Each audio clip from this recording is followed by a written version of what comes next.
ఇంత గొప్ప ధ్యానాన్ని అందించిన పత్రిజీ గారికి ఒకసారి గట్టిగా చప్పట్లు కొట్టుకుందాం.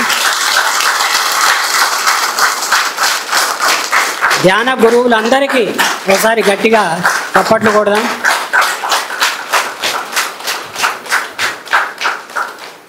ఓకే మాస్టర్స్, మరి ఈరోజు కార్యక్రమం ప్రత్యేకత ఏంటంటే మాస్టర్, వివిధ జిల్లాల నుండి వారం రోజుల నుండి మాకు ఫోన్లు వస్తున్నాయి.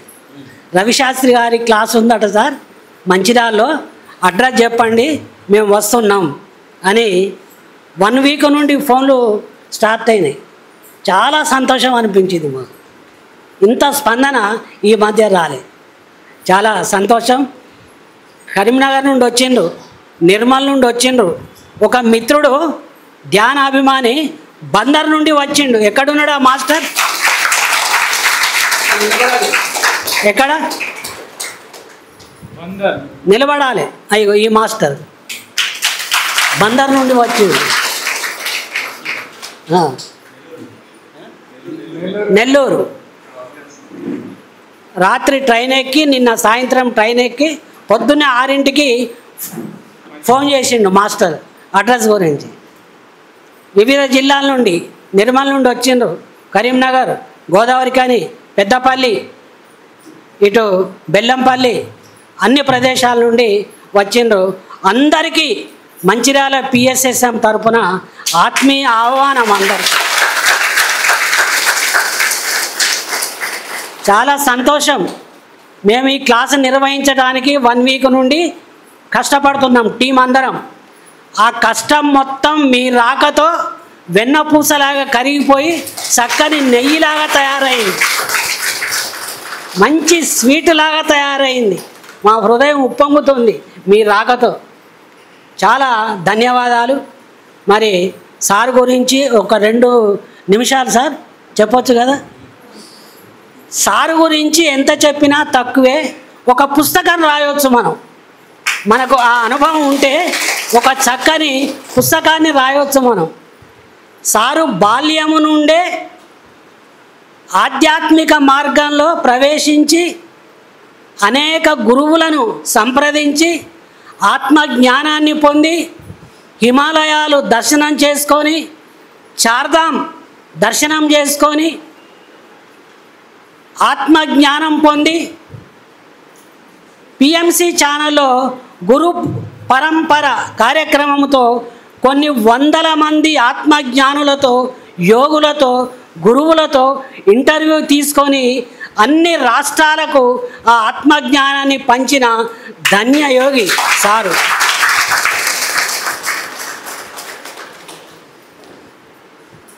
రవిశాస్త్రి గారు మంచిర్యాల రావటానికి ముఖ్య కారకుడు రంజిత్ మాస్టర్. ఒకసారి చెప్పండి. ఈ బాధ్యత తనకు అప్పచెప్పిన రంజిత్ మాస్టర్, మీరు రవిశాస్త్రి గారిని రప్పించాలి, డేటు తీసుకోవాలి, వారి జ్ఞానం మనకి ఇక్కడ అవసరం ఉన్నది, అందాలి అంటే ఓకే సార్ నేను మాట్లాడతా అని 2 నెలల నుంచి ట్రై చేసిండు. Thank you. Okay sir, ఆత్మాభివందనాలు.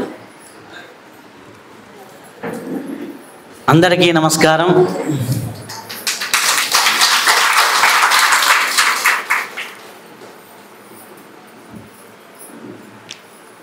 మంచిర్యాలలో ఇంతమంది ఇక్కడికి వచ్చినందుకు ముందుగా మీకుగా అందరికీ కృతజ్ఞతలు చెప్తున్నాను. ఓకే, మనమందరం ఇక్కడ కలిసాము అంటే మూల కారణం ఏంటి? బ్రహ్మ ఋషి పితామహ పత్రిజీ గారు.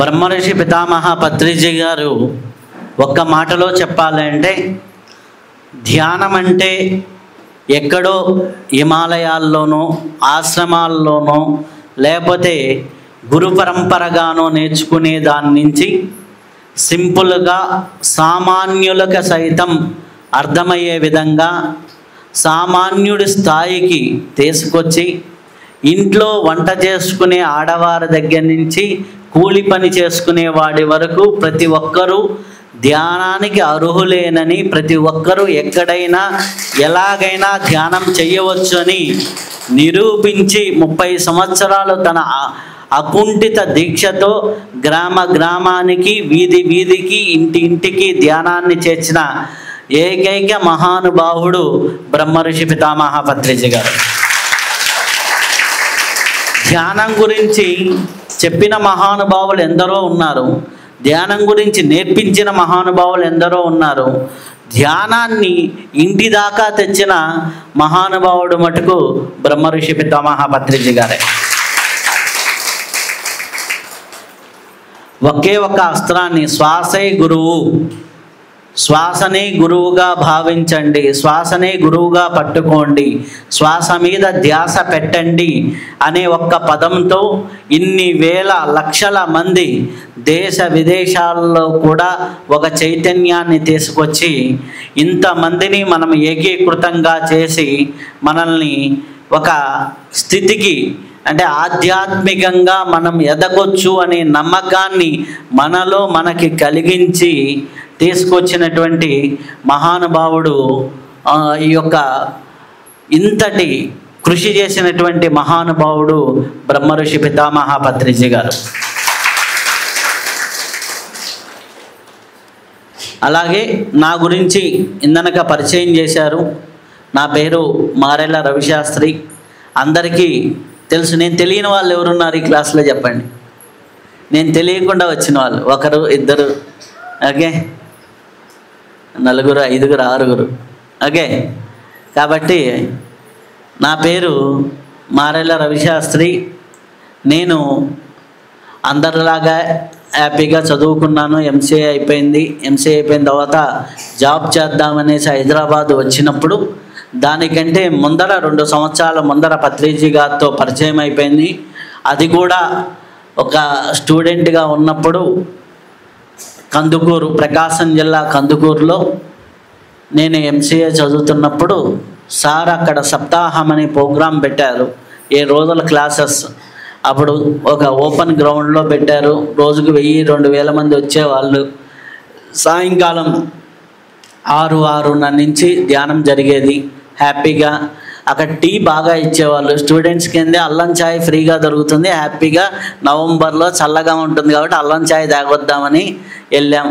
ఆ తర్వాత ఒకరోజు సెమ్ ఎగ్జామ్స్ కదా, నవంబర్ ఆ టైంలో హ్యాపీగా నైట్ ప్రిపేర్ అవుతూ ఉంటే అక్కడ పెద్ద టౌన్, ఇప్పుడంటే పెద్దగా అన్ని చోట్ల టీ అన్నీ వచ్చినాయి, కానీ నైట్ అప్పుడు టీ దొరికేది ఓన్లీ ఆర్టీసీ డిపోలోనే దొరికేది. అలా ఆర్టీసీ డిపోలో 11:30కి ఆ టైంలో టీ తాగుదామని వెళ్ళినప్పుడు పత్రి సార్ని వేరే ఇంకొక మాస్టర్ ఇద్దరు కలిసి బస్సు ఎక్కడానికి వేరే వాళ్ళు వచ్చారు.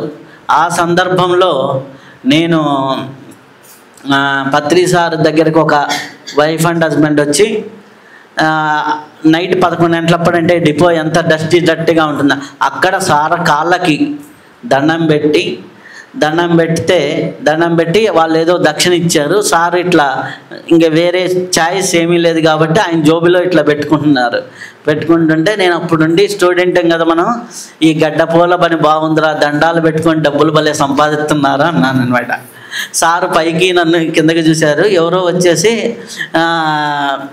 ఇలా చేయకూడదమ్మా అంటున్నారు. ఆ తర్వాత అప్పుడు చూసిన తర్వాత నేను, ఎందుకంటే ధ్యానానికి నేను ఫస్ట్ రాలేదు. ఎందుకంటే అక్కడ మాకు బోర్డులన్నీ ఏం పెట్టారు, శాకాహారం కావాలి, పుట్టిన దగ్గర నుంచి బ్రాహ్మిన్స్ ఫ్యామిలీ, నా మసాలా అన్నా కానీ పడదు. ఈ రోజు కూడా మసాలా వండిన తర్వాత కూడా నేను తినలేను కాబట్టి ప్యూర్ శాకాహారం. ఆడైంది మేకలు తినే మనుషులు మంచాలు ఎక్కుతుంటే మేకలేమో శాకాహారం తినే మేకలేమో కొండలు ఎక్కుతున్నాయి. ఇట్లాంటి బోర్డులు ఉంటాయి.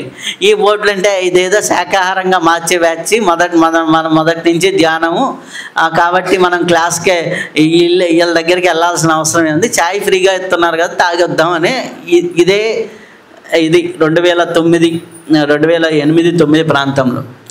ఆ తర్వాత ఏంటి అంటే అక్కడ ఒక సెల్ షాప్ ఉంది. అక్కడ వెళ్ళినప్పుడు వాళ్ళు ఏదో చిన్న బుక్స్ ఇచ్చారు. అవేమి నాకు పెద్దగా ఏం లేవండి అన్న. ఎందుకంటే అప్పటికే నేను భిక్షమయ్య గురువు గారి క్లాసెస్ చేశాను, గాయత్రి పరివార్లో కొన్ని వందల పుస్తకాలు చదివాను. చిన్నప్పటి నుంచి నాకు సోహం మెడిటేషన్ ధ్యానం చేస్తున్నాను, గాయత్రి ఉపాసన చేస్తున్నాను. ఇవన్నీ నా 4వ ఏట నుంచి నాకు జరుగుతూ వచ్చినాయి. కాబట్టి ఇవన్నీ చేస్తున్నప్పుడు చిన్న పుస్తకాలు ఇస్తే మనకి ఎక్కదు కదా. అప్పుడు సేతు విజ్ఞానము అలాంటి పుస్తకాలు ఇవ్వటం అనేది వాళ్ళు చేశారనమాట. చేస్తే అప్పుడు మీ జీవితం మీ చేతుల్లో, మీ ఆరోగ్యం మీ చేతుల్లో అని లూయిస్ ఎలియే ఒక పుస్తకం ఉంటుంది, అద్భుతమైన పుస్తకం. అది చదివిన వాళ్ళు ఎంతమంది ఇక్కడ? చదవకపోతే అది చదవండి. మీ జీవితం మీ చేతుల్లో, మీ ఆరోగ్యం మీ చేతుల్లో. ఓకే, మీ ఆరోగ్యం మీ చేతుల్లో. సో ఆ పుస్తకం ఏదైతే ఉందో ఆ పుస్తకాన్ని చదివిన తర్వాత అక్కడ జనార్దన స్వామి గుళ్ళో ఇట్లనే క్లాసులు జరుగుతుంటే ఒక ఆయన పిలిచినందుకు మొగమాటానే క్లాస్కి వెళ్ళాను. నేను వెళ్ళిన రోజు క్లాసులో మాస్టర్ రాలేదు. కాబట్టి మీరు పుస్తకాలు చదువుతారు కదా, మీ పుస్తకాల గురించి చెప్పండి అంటే మొట్టమొదటి ఎంట్రన్స్ క్లాస్ చెప్పడానికి పిఎస్ఎస్ఎంలోకి వచ్చా. ధ్యానం నేర్చుకోవడానికి కాదు. అప్పుడు ధ్యానం చేసినప్పుడు ఓహో, మిగిలిన ధ్యానాల అన్నిటికంటే నాకు తెలిసిన అన్ని పద్ధతుల కంటే చాలా సులభమైన పద్ధతి, సహజమైన పద్ధతి శ్వాస మీద ధ్యాస అని అర్థమై అప్పటి నుంచి నేను ధ్యానం చేస్తూ ఉన్నాను. ఆ తర్వాత 2012లో హైదరాబాద్ రావటం, ఎంసీఏ అయిపోయిన తర్వాత పత్రి సార్తో కలవటం. పత్రి సార్ దగ్గరికి వెళ్ళంగానే నన్ను ఎస్ఆర్ నగర్ సెంటర్లో సుబ్బారావు గారు సార్ దగ్గర తీసుకెళ్తే పరిచయం చేద్దామని ఈయన అనేసరికి సారే లేచి వచ్చి భుజం మీద చేసి మన ఇద్దరం కలిసి భోజనం చేద్దుదా అనేసి లోపల తీసుకెళ్ళాడు. పరిచయం చేసుకున్న ఆయనకి ఫీజులు ఎగిరిపోయినాయి అనమాట. అంటే ఎట్లా అంటే నేను పరిచయం చేద్దామని వస్తున్నా, సారేమో తీసుకెళ్ళిపోతున్నాయి, వీళ్ళిద్దరికి ఎప్పటి నుంచి పరిచయం అని అనమాట. నీకోసం ఎన్ని రోజుల నుంచి ఏదో చూడాలి అనేసి ఫస్ట్ ఇంట్రడక్షన్ అలా సార్తో పరిచయం అయింది. ఆ తర్వాత 2012 నుంచి 2010లో మొదటి పరిచయం, 2011లో మళ్ళీ రెండోసారి కలవడం జరిగింది. రెండోసారి కలిసిన సందర్భంలో ఏంటంటే ఒంగోలులో ఒకరి ఇంటికి వెళ్ళినప్పుడు సార్ చుట్టూరు ఒక 10-15 మంది 20 మంది ఆడవాళ్ళు ఉన్నారు. ఈ సారేమో మధ్యలో కూర్చొని అందరితో మాట్లాడుతూ ఉన్నాడు. ఈ లోపల ఒక ఆయన వచ్చేసి ఈ లోపల ఎవరో ఒక ఆయన వచ్చేసి ఏదో అన్నాడు మాట ఆడవాళ్ళ గురించి. అనగానే సారు పెట్టిమని ఆయన్ని 4 కొట్టాడు. కొట్టంగానే ఈయనేంటి గురువు ఇట్లా ఫస్ట్ టైం ఏమో డబ్బులు తీసుకుంటూ రెండో ఇంప్రెషన్ ఏంటి కొట్టడం. ఈ 2 ఇంప్రెషన్లు బాగాలేవు, అయితే ధ్యానం బాగుంది, పుస్తకాలు బాగున్నాయి కాబట్టి ధ్యానం నేను చేసుకుంటూ పుస్తకాలు చదవడం. ఈ లోపల ఒక 500-600 పుస్తకాలు చదివిన తర్వాత అప్పుడు కర్తాల్లో పరిచయం అయిన తర్వాత అప్పుడు సారు డీల్ చేసిన విధానం నచ్చి అప్పటి నుంచి కంటిన్యూ అవ్వటం. సారు అప్పుడు నేను చదివిన పుస్తకాలు చూసి సారు ఎక్కడున్నా కానీ పుస్తకాలు నాకు పంపించడం, ఎక్కడికి వెళ్ళినా కానీ ఇంగ్లీష్ వర్షన్స్ ఇట్లాంటి డిఫరెంట్ బుక్స్ పంపించడం, అట్లా కొన్ని వందల వేల పుస్తకాలు చదివించారు.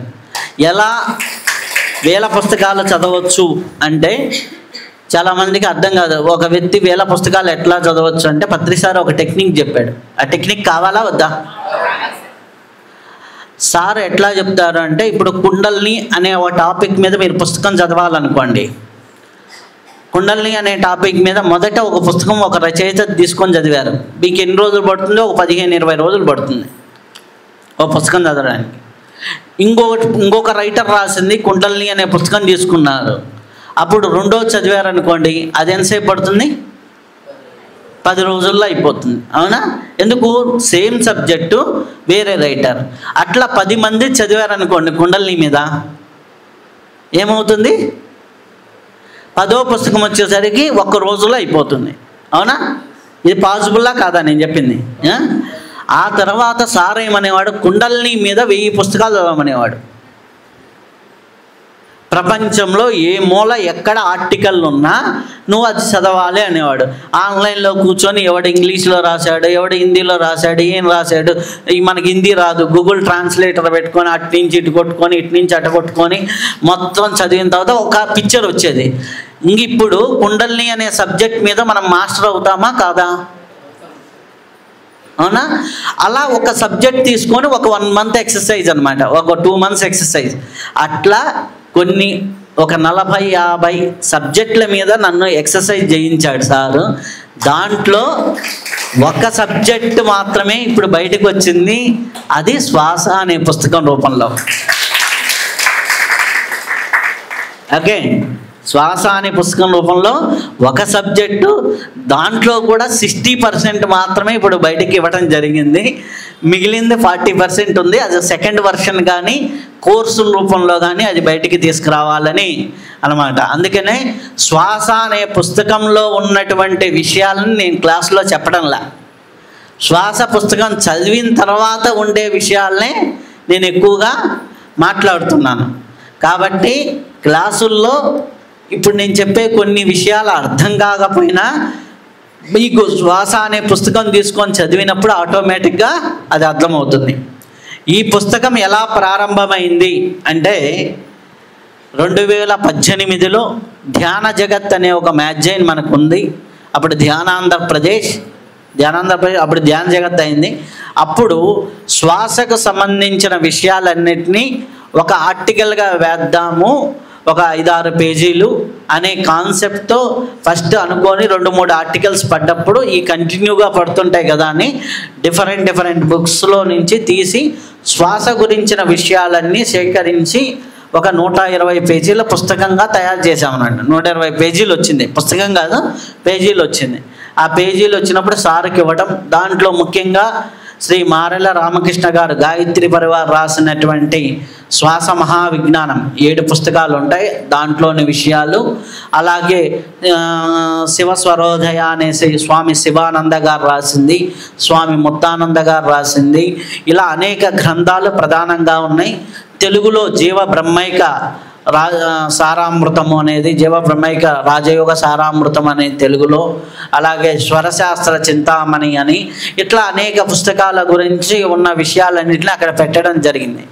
అయితే బాగానే ఉంది అనేసి సారు ఓకే ఇది చిన్న పుస్తకంగా వేయచ్చు అనేసి దాని కవర్ పేజీని 2020లో కనిగిరి ప్రకాశం జిల్లాలో ఓపెన్ చేయడం జరిగింది సార్ చేతుల మీదుగా కవర్ పేజీ.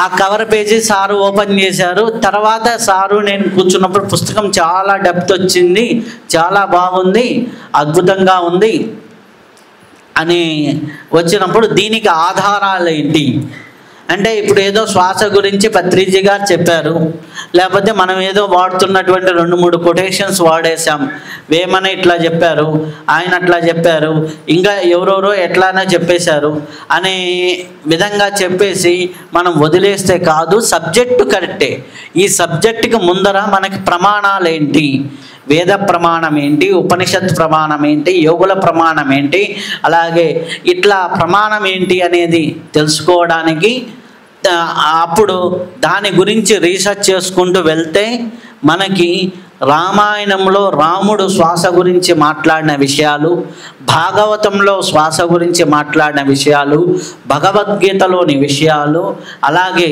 మనకి తంత్రగంధాల్లో కులావర్ణ తంత్రము, నిరుక్త తంత్రం, విజ్ఞాన భైరవ తంత్రం లాంటి విషయాలు, అలాగే మనకి గీతల్లో ఉత్తర గీత, భగవద్గీత, అనేక రకాల గీతల్లోనూ, స్మృతుల్లోనూ, పురాణాల్లోనూ, ఇతిహాసాల్లోనూ అనేక విషయాలు, అలాగే 40కి పైగా ఉపనిషత్తుల్లో శ్వాస గురించి చెప్పిన విషయాలు, అలాగే 150 మందికి పైగా మహానుభావులు శ్వాస గురించి చెప్పిన విషయాలు, అలాగే మనకి శ్వాస గురించి తెలుగులో పద్యాలు రాసినటువంటి మహానుభావులు వేమన, వీరబ్రహ్మం గారు, శ్రీనాథులు, జగన్నాథ యోగి, సింహాచల అవధూత, ఇలాంటి వాళ్ళందరి విషయాలు దాంట్లో మనం పొందుపరిచి చూపించడం, సారుకు చూపించడం జరిగింది.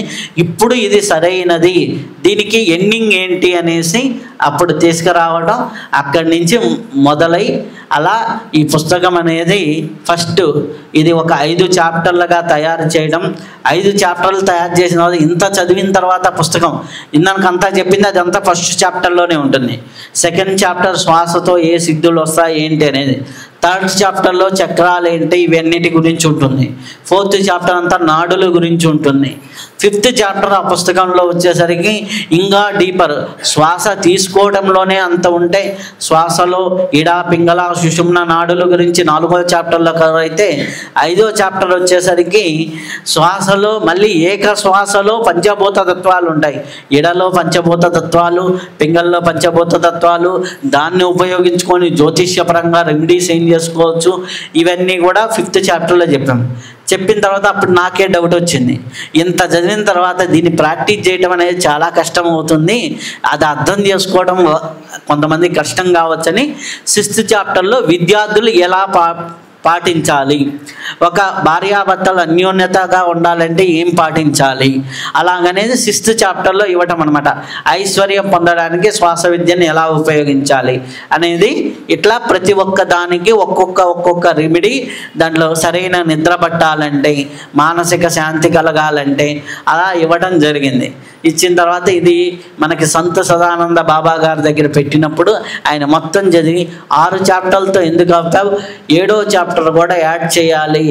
7 చాప్టర్లు ఎందుకు అంటే రామాయణం 7 అనేది మనకి షట్చక్రాలు, సప్తచక్రాలు, 7 వర్ణాలు, 7వ చాప్టర్ పెట్టు అంటే అప్పుడు ఇది పుస్తకం చదువుతారు, చదివిన తర్వాత ప్రాక్టీస్ చేస్తుంటారు. డౌట్ల కోసం నా దగ్గరికి నేను అందుబాటులో ఉండొచ్చు, ఉండకపోవచ్చు, అందరూ నేను యాక్సెస్ కాదు కాబట్టి అప్పుడు శ్వాస విద్యని ప్రచారం చేస్తున్న సొసైటీలు ఏంటి, సోహం ధ్యానం, భిక్షమయ్య గురూజీ సోహం ధ్యానం అంటే ఏంటి, అలాగే ఆనాపానసతి పిరమిడ్ స్పిరిచువల్ సొసైటీ, క్రియాయోగం వైఎస్ఎస్, అలాగే ఋషికేశ్లో ఉన్న శంకరానంద గారి పీఠం, ఇట్లా ఉన్నటువంటిది. అలాగే మనకు వచ్చి విపాసన ధ్యానం, అలాగే ప్రణవ ధ్యానం, ఇలాంటి అన్నిటి కూడా దాంట్లో చెప్పడం జరిగింది. అయితే వీటన్నిటిలో మనం చూసుకున్నట్లయితే ఎవరి పర్యవేక్షణ లేకుండా, ఎటువంటి గైడెన్స్ లేకుండా సింపుల్గా హ్యాపీగా చేసుకోదగినటువంటి పద్ధతి ఏదైనా ఉంది అంటే అది సహజమైన శ్వాస మీద ధ్యాస. ఓకే, సహజమైన శ్వాస మీద ధ్యాస. ఆ శ్వాస మీద ధ్యాసని ఎవరైతే సరిగ్గా ఉపయోగించుకుంటారో, ఎవరైతే కరెక్ట్గా వాడుకుంటారో వారికి జీవితంలో అనేక రకాలమైనటువంటి విధమైనటువంటి లాభాలు ఉన్నాయి. ఈ ప్రకృతి అంతా ఎవరు? ప్రకృతి స్వరూపిణి. మొన్న నవరాత్రులు అంటాం మనం, ప్రకృతి అంతా అమ్మవారు అంటారు అందరూ. మనకు వ్యాపించి ఉన్నటువంటి ప్రకృతి మొత్తం అమ్మవారు అంటాం, అవునా? అలాగే ప్రకృతి అవతల ఉన్నటువంటి పురుషతత్వాన్ని మొత్తాన్ని, అంటే మ్యానిఫెస్టేషన్ వరల్డ్ అంతా కూడా కనిపించేదంతా పంచభూతాత్మకమైంది, ఖగోళమంతా కూడా మనము ఏమంటాం? ప్రకృతి అంటాం. ఈ ప్రకృతి బయట ఏముంది? ఈ ప్రకృతిని కంట్రోల్ చేసే ఒక శక్తి ఉంది, దాన్ని పురుష అన్నారు. దీన్నంతా ప్రకృతి అన్నారు, పురుష ప్రకృతి. దాన్ని శివ పార్వతులు అన్నారు. ఓకే, ఈ కంట్రోల్ చేసే మొత్తం ఫోర్స్ మొత్తం కలిపి ఈ అఖండ విశ్వము అనుకుంటే, ఈ విశ్వంలో ఎన్ని గోళాలు ఉన్నాయి? అనేక గోళాలు ఉన్నాయి. దాంట్లో భూమండలం అనేది చిన్నది. ఓకే, ఈ ప్రకృతి మొత్తం వ్యాపించి ఉన్నది ఎవరు? శ్వాస. గాలే కదా, వాయువే కదా వ్యాపించి ఉంది. అంటే మీకు అంత దూరం ఆలోచించకపోయినా భూమండలం మొత్తం వ్యాపించి ఉన్నది శ్వాసే కదా. ఈ శ్వాసని ఎవరు నిశ్వాసిస్తున్నారు, ఎవరు ఉచ్ఛ్వాసిస్తున్నారు? మనం వదిలిన గాలిని ఏం చేస్తుంది? ఈ ప్రకృతి స్వీకరించి మళ్ళీ మనకి ఆక్సిజన్ రూపంలో ఇస్తుంది, అవునా? మనం కార్బన్ డైఆక్సైడ్ వదులుతాము, ప్రకృతి మనకు ఆక్సిజన్ ఇస్తుంది. ఈ ప్రకృతి మొత్తం వ్యాపించి ఉన్నది ఎవరు? శ్వాసే. ఆ వ్యాపించి ఉన్న తత్వం పేరేంటి? భగవంతుడు, అవునా? ప్రకృతి మొత్తం వ్యాపించి ఉన్నది భగవంతుడు. భగవంతుడు నిశ్వాసిస్తున్నాడు, మనం ఉశ్వాసిస్తున్నాం. భగవంతుడు వదిలిన గాలిని మనం స్వీకరిస్తున్నాం, మనం వదిలిన గాలిని భగవంతుడు స్వీకరిస్తున్నాడు. కాబట్టి భగవంతుడితో నువ్వు ఎంతవరకు ఏకీకృతం అవుతావు అనేది నువ్వు ఎంతసేపు శ్వాస మీద ధ్యాస పెడతావు అనే దాని మీద ఆధారపడి ఉంది. నువ్వు శ్వాస మీద ధ్యాస పెట్టినప్పుడు ఆ భగవత్ శక్తి మొత్తము, ప్రకృతిలో ఉన్న డివైన్ పవర్ మొత్తము, యూనివర్సల్ పవర్ మొత్తము నీ శరీరంలోకి ప్రవేశిస్తుంది. అవునా? అప్పుడు శరీరం అంతా ఏమవుతుంది? ప్రతి కణము కూడా దైవత్వంతో మారుతుంది. అవునా? ఫస్ట్ శ్వాసనే గురువుగా భావించి, రెండోది ప్రతి శరీరంలో ప్రతి కణము దైవత్వంగా మారినప్పుడు ఏం జరుగుతుంది? శరీరం అంతా దేవాలయంగా మారుతుంది. అవునా? శరీరం మొత్తం దేవాలయంగా మారుతుంది. అవునా? శ్వాసని గురువుగా భావించి సాధన చేస్తే నెక్స్ట్ స్టెప్లో ఏమవుతుంది? శరీరం అంతా దేవాలయంగా మారుతుంది. అవునా కదా? ఇది క్లారిటీ వచ్చింది కదా? అప్పుడు శరీరం లోపల ఉన్నది ఎవరు? జీవుడు. జీవుడు ఎవరవుతాడు? నీ శ్వాసతో భగవంతునితో అనుసంధానం చేస్తున్నావు, అప్పుడు జీవుడు దేవుడు అవుతాడు. శ్వాసే గురువుగా భావిస్తే నీ శరీరం సాధన చేయగా నీ శరీరం దేవాలయం అవుతుంది. నీ శరీరంలో ఉన్నటువంటి జీవుడు దేవుడుగా మారతాడు. ఈ శ్వాసతో నువ్వు సాధన చేయడానికి సమయం పడుతుంది కాబట్టి సమయమే సాధన. ఈ చేసే ప్రాసెస్లో నీకేమవుతుంది? అవేర్నెస్ వస్తుంది. అప్పుడు అదేమవుతుంది? అనుభవం వస్తుంది. అనుభవమే జ్ఞానం. చేసే మార్గం నీకేంటో అర్థమవుతుంది. ఇది అనుభవపూర్వకంగా ఎవరికి వాళ్ళు మెట్లు కట్టుకొని వెళ్ళేదే కాబట్టి అనుభవంగా వస్తుంది. కాబట్టి అనుభవమే జ్ఞానం, సమయమే సాధన. అర్థమైందా? ఆ బోర్డు మీద ఉంది అదే కదా, రాగానే అదే కనిపించింది, అదే చెప్పాను. ఓకే, పత్రి సారేమో శ్వాసే గురువు, సమయమే సాధన. అర్థమైందా? అనుభవమే జ్ఞానము, జీవుడే దేవుడు, దేహమే దేవాలయం. అర్థమైందా? అప్పుడు ఏంటి సార్? అప్పుడేమవుతుంది? ఎప్పుడైతే నీ జీవుడు దేవుడిగా మారాడో నీకేమవుతుంది? యూనివర్సల్ పవర్, నీ ఆత్మశక్తి పెరుగుతూ పరబ్రహ్మ శక్తి నీ ఆత్మలోకి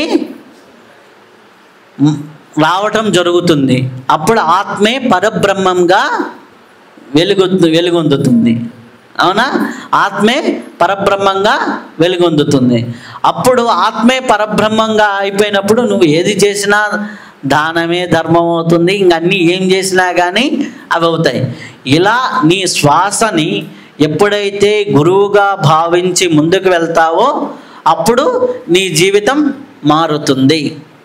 ఇక్కడ ఎంతమంది ధ్యానం చేస్తున్నారు? అందరూ చేస్తున్నారు. ఓకే, చాలామంది చేస్తున్నారు కదా. ధ్యానంలో జీవితం మారిందా మారలేదా? మారాల్సినంత మారిందా, మారాల్సినంత మారలేదా?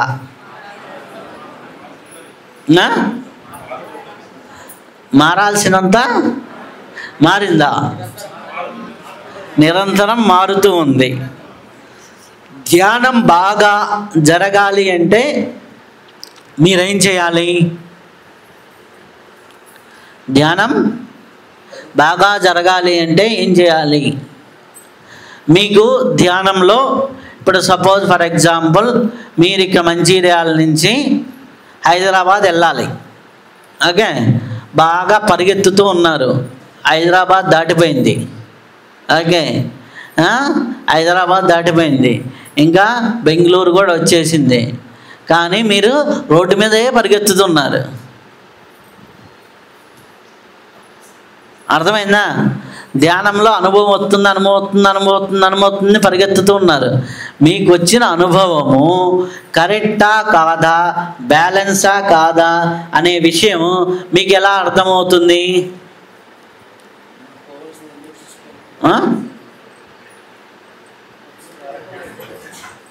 ఎలా అర్థమవుతుంది?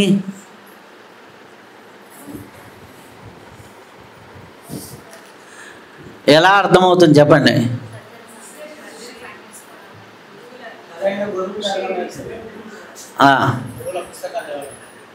ఓకే,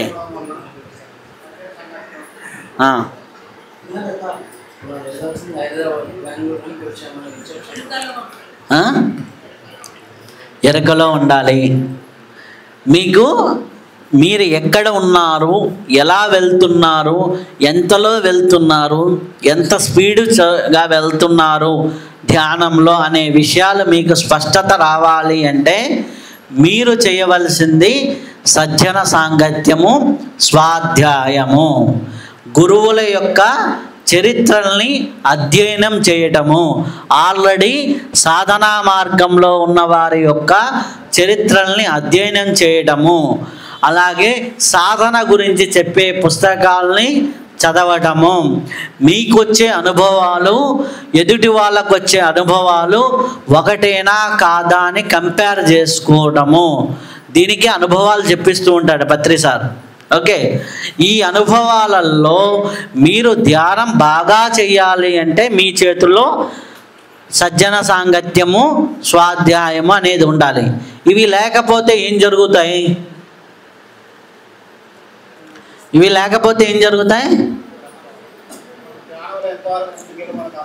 ఎంతవరకు వెళ్ళామో తెలియదు. లేదు అంటే భ్రమలు భ్రాంతుల్లో ఇరుక్కుంటూ ఉంటారు. ఓకే, భ్రమలు భ్రాంతుల్లో ఇరుక్కుంటూ ఉంటారు. మొన్న ఫర్ ఎగ్జాంపుల్ మీకు ఒకటి చెప్తాను. ఎలా అంటే ఒకరు వచ్చారు నా దగ్గరికి. వారు మన నిర్వే టీవీలో వీడియోలు చూశారు, హ్యాపీగా ప్రాక్టీస్ చేశారు. వారికి ఉన్న రోగాలన్నీ తగ్గాయి బాగా. కొన్ని వందల మంది నిర్వే టీవీని చూసిన తర్వాత రోగాలు తగ్గించుకున్న వాళ్ళు కొన్ని వందల మంది ఉన్నారు. ధ్యానం చేస్తున్న వాళ్ళకి ఇవన్నీ రావాలి. నిజంగా వస్తున్నాయా? అంతకంటే ఉన్నతంగా ఉన్నాయి, రావాలి, వస్తున్నాయా? ఓకే, వస్తున్నాయా? నిజంగా వస్తున్నాయా? Yes or no? వస్తున్నాయంటే నేను ఓకే చెప్పేసి నెక్స్ట్ పాయింట్కి వెళ్ళిపోతా. నో. ఓకే, అలా ఒక పెద్ద ఆయన ప్రాణాయామం చేస్తేనే అంత రిజల్ట్స్ వస్తే ధ్యానం చేస్తే ఇంకా ఎంత రిజల్ట్స్ రావాలి? మీరు ధ్యానం చేస్తున్నారు కానీ ధ్యానములో ఎంత శక్తి సంపాదించుకుంటున్నారు? ఓకే, ధ్యానంలో ఎంత శక్తి సంపాదించుకుంటున్నారు? ధ్యానం చేస్తున్నారు, ఆలోచన రహిత స్థితికి వెళ్తున్నారా? ఆలోచన రహిత స్థితికి వెళ్తేనే ధ్యానంలో శక్తి వస్తుంది. ఓకే, ఎంత ఫోకస్డ్గా ధ్యానం చేస్తున్నారు? ధ్యానం చేయడానికి సజ్జన సాంగత్యం, స్వాధ్యాయం అవసరం. ధ్యానంలో మీరు ఎలా వెళ్తున్నారనే ట్రావెలింగ్కి ధ్యానం ఎంత డీప్గా చేయాలి అంటే మీకు ఆలోచన రహిత స్థితి అంత తొందరగా రావాలి. ఓకే, అప్పుడు ఎంతసేపు అయినా ధ్యానంలో కూర్చోవచ్చు. ఓకే, ఎంతసేపు ధ్యానంలో కూర్చున్నారు, బాగానే ఉంది. కానీ ధ్యానంలో ఎంత శక్తిని సంపాదించుకుంటున్నారు? అర్థమైందా పాయింట్? ధ్యానంలో ఎంత శక్తిని సంపాదించుకుంటున్నారు? దీనికి ఎగ్జాంపుల్ చెప్తా, ఎందుకంటే ఎగ్జాంపుల్స్ అయితే ఈజీ గుర్తుంటాయి. ఉదయం నుంచి ఒక కూలి పని చేసేవాడు సాయంత్రం దాకా పనిచేశాడు, ఎంత కూలి ఇస్తాం?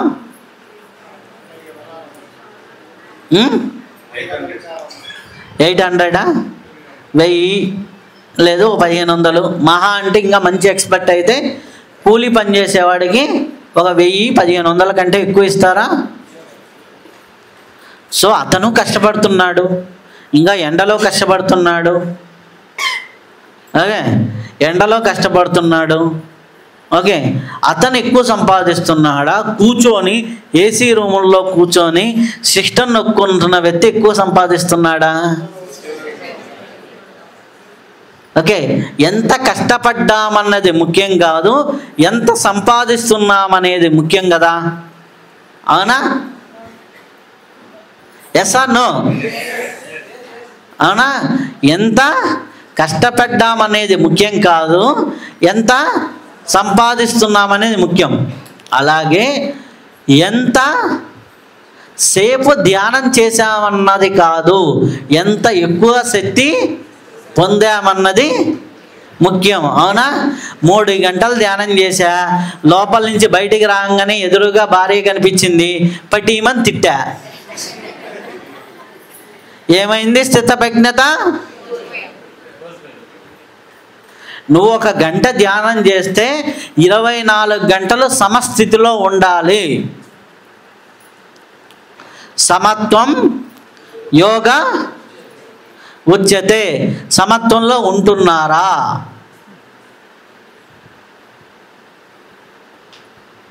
అర్థమైందా? సమత్వంలో ఉంటున్నారా? చేసే ధ్యానాన్ని ఫోకస్డ్గా చేస్తున్నారా? శ్వాస మీద ధ్యాసలో చాలా అద్భుతాలు జరుగుతాయి. ఆ అద్భుతాలు చాలా ఉన్నాయి, అది అందరికీ పాసిబుల్. కానీ ఆ పాసిబిలిటీని మీరు చేసుకుంటున్నారా?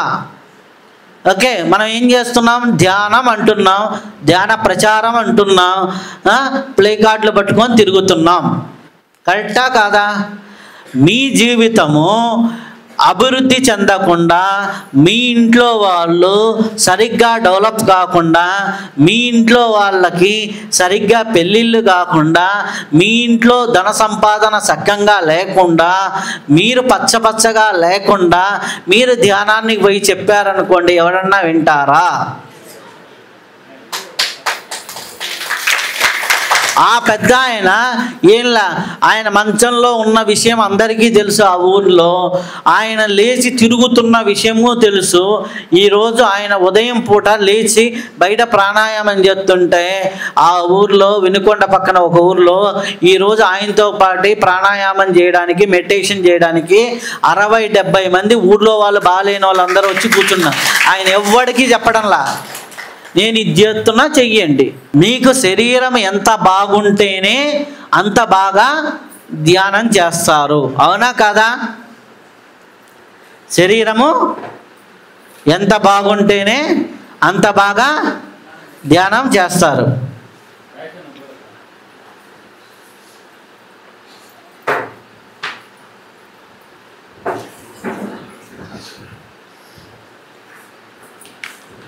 ఓకేనా?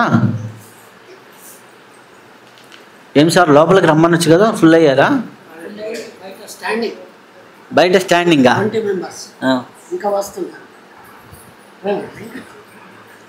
చాలు సార్. ఓకే, ఏం చెబుతున్నా? సాధన కావాలంటే శరీరం బాగుండాలా లేదా? ఇప్పుడు సగం మంది కింద కూర్చోమంటే, ఇప్పుడు ఇక్కడ జనాలు తగ్గించాలంటే నేను ఒక ప్లాన్ చేయొచ్చు. చైర్లన్నీ తీసేయండి, అందరు కింద కూర్చోండి అంటే ఒక అర్ధగంట తర్వాత ఒక్కొక్కరు బయటికి వెళ్తారు. మీకు విపాసన ధ్యానం అని ఒకటి ఉంటుంది, దానికి వెళ్తే చచ్చినట్టు మోకాలు నొప్పులు ఉన్నా ఏమున్నా కిందే కూర్చోబెడతారు. మొదటి రోజు నొప్పినే గమనించు, రెండో రోజు నొప్పినే గమనించు, మూడో రోజు నొప్పినే గమనించు, నాలుగో రోజు నొప్పినే గమనించడానికి అక్కడ నొప్పి ఉండదు. అర్థమైందా? ఇలా మనకి మన శరీరము సాధనకి ఉపయోగం. ఈ శరీరాన్ని ఎంతమంది జాగ్రత్తగా చూసుకుంటున్నారు? మిగిలిన వాళ్ళందరూ శరీరాలు ఇక్కడ పెట్టి వెళ్ళిపోండి. ఏదో 10 మంది ఎత్తారు, మిగిలిన వాళ్ళకి శరీరాలు అవసరం లేదా? ఓకే. అబ్బో, ఇక్కడ చాలామంది వైరాగ్య స్థితిలో ఉన్నారు బాగా. సో శరీరానికి ఏం కావాలి? శరీరానికి సరైన ఆహారం కావాలి, అవునా? సరైన ఎంతమంది సరైన ఆహారం తీసుకుంటున్నారు?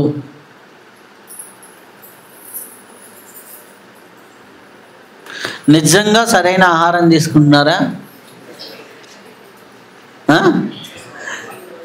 నిజంగా?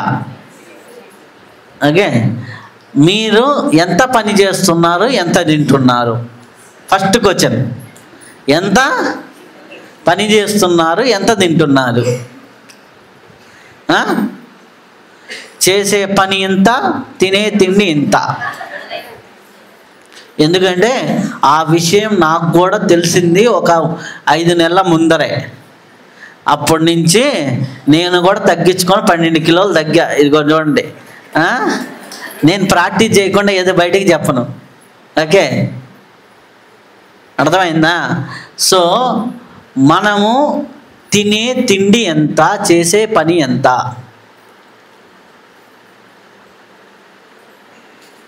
ఓకే. మనం ఉదయం పూట 2 ఇడ్లీ తింటే మన మనిషికి సరిపోతుంది. మనం ఎంత తింటున్నాం? 2 ఇడ్లీ, 2 వడ, అవసరమైతే ఒక పూరి. రోజుకి 2500 క్యాలరీలు మీ అరుగుదల కెపాసిటీ మీరు టెస్ట్ చేసుకుంటే 2000, 1700 మెటబాలిజం రేట్ ఉంటుంది. మీ మెటబాలిజం రేట్ ఎంత ఉందో అంత మాత్రమే తింటే కరెక్ట్. అంతకంటే ఎక్కువ తిన్నారనుకోండి, బాడీలో అది పోయి ఏం చేస్తుంది తెలుసా? దాన్ని అరిగించడానికి ఎక్కువ ప్రాణశక్తి అవసరం. నాకు హిమాలయాల్లో ఋషికేశ్లో కూర్చున్నప్పుడు ఒక యోగి వచ్చాడు. నేను హ్యాపీగా తింటున్నా.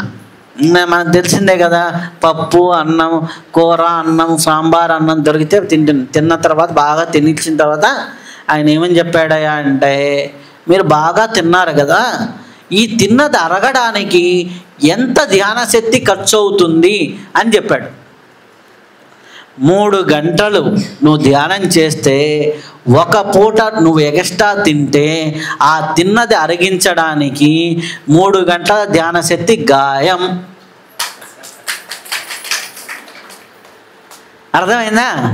ఎక్స్ట్రా తింటే అవుట్.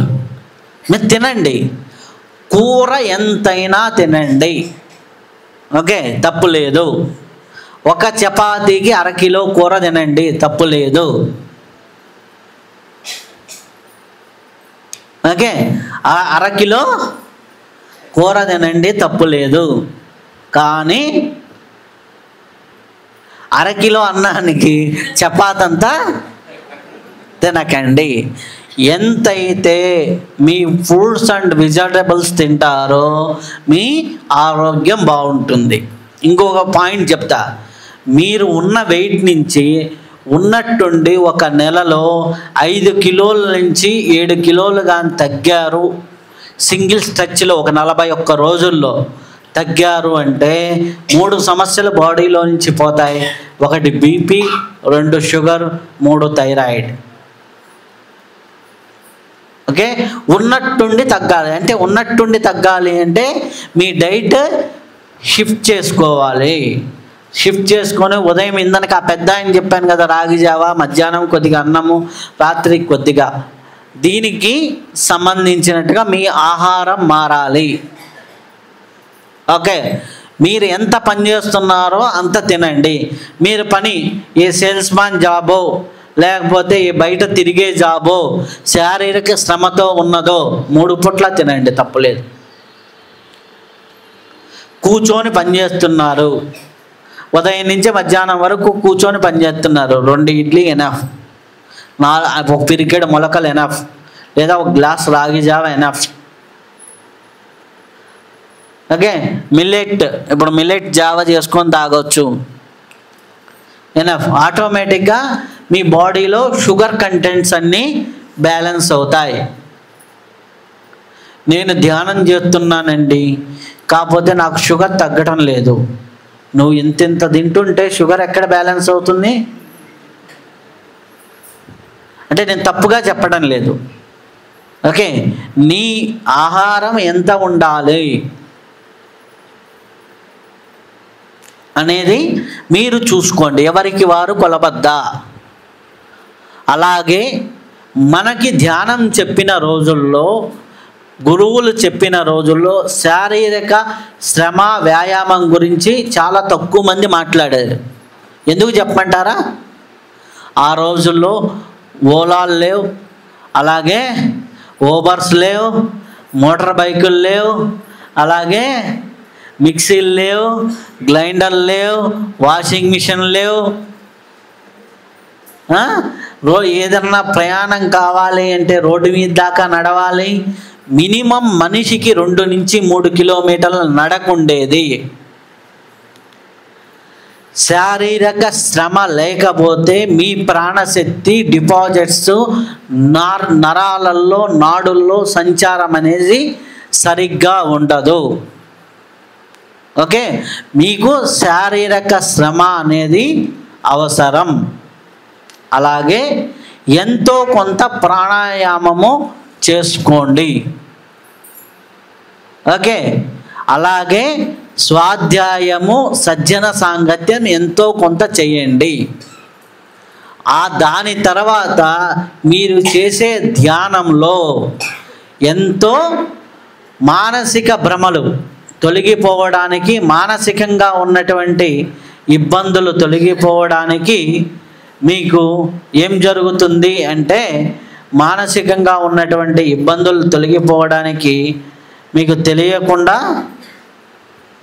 ఏం జరుగుతుంది అంటే, మీకు ఈ యొక్క సజ్జన సాంగత్యం, స్వాధ్యాయం బాగా ఉపయోగపడుతుంది. ధ్యానం చేస్తుంటేనే శరీరాన్ని మార్చుకోవాలి అనే ఆలోచన వస్తుంది. ధ్యానం చేస్తుంటేనే సజ్జన సాంగత్యం, స్వాధ్యాయం చేయాలనే ఆలోచన వస్తుంది. సజ్జన సాంగత్యం, స్వాధ్యాయం శరీరానికి కొంత ఆహార నియమాలు, ఫిజికల్ ఎక్సర్సైజ్, ఫిజికల్ యాక్టివిటీ పెట్టుకొని ధ్యానం చేస్తూ ఈ 3 ప్యారలల్గా చేసుకుంటూ వెళ్తూ ఉంటే ఆటోమేటిక్గా భౌతికంగాను ఆధ్యాత్మికంగాను మీ జీవితం అనేది బ్యాలెన్స్డ్గా అవుతుంది. బాగుందా క్లాసు?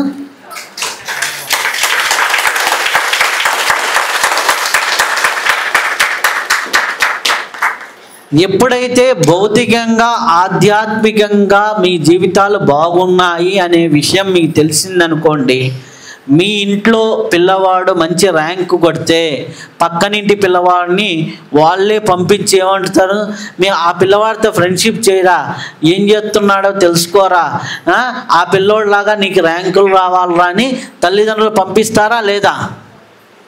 మీరు హ్యాపీగా ఉంటూ, భార్యాభర్తలు హ్యాపీగా ఉంటూ, కుటుంబం హ్యాపీగా ఉంటూ, సంతోషంగా ఉంటే మీ ఇంటి దగ్గరికి చుట్టుపక్కల వాళ్ళు ఆటోమేటిక్గా ఏం చేస్తున్నారనే పరిచయం పెంచుకోవడానికి వస్తారా రారా?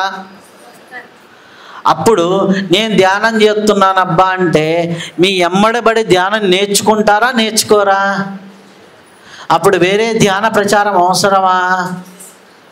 ఇంతమంది ధ్యానం చేస్తూ మంచిర్యాలలో ఇంకా ఎన్ని కుటుంబాలు ధ్యానానికి ఇంకా తెలియలేదు అంటే మీరు ధ్యానం చక్కగా చేస్తున్నారా?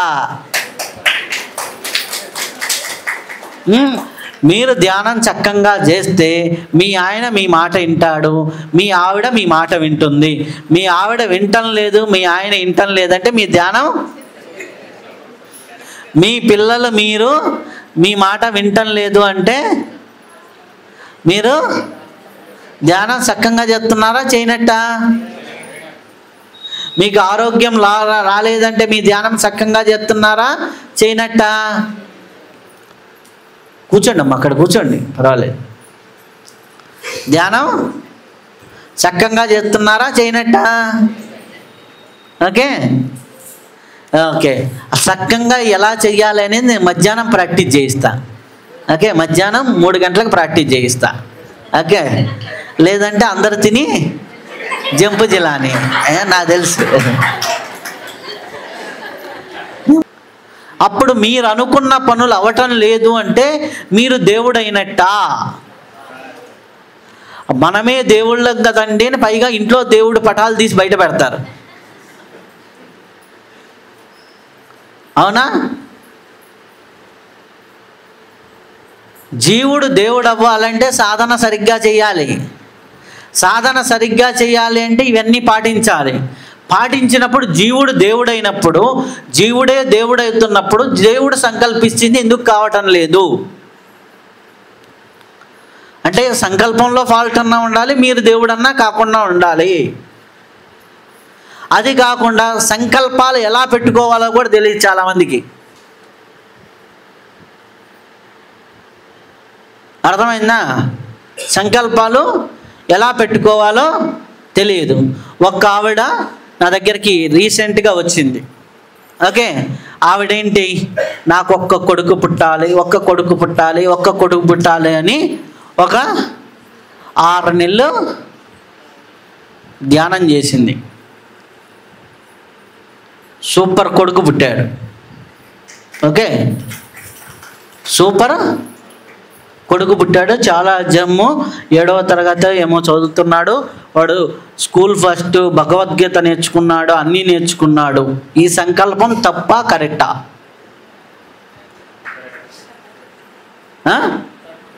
ఎంతమంది కరెక్ట్ అంటారు ఇక్కడ? ఎంతమంది తప్పు అంటారు? తప్పని వాళ్ళ చేతులెత్తండి. ఎలా తప్పు మేడం?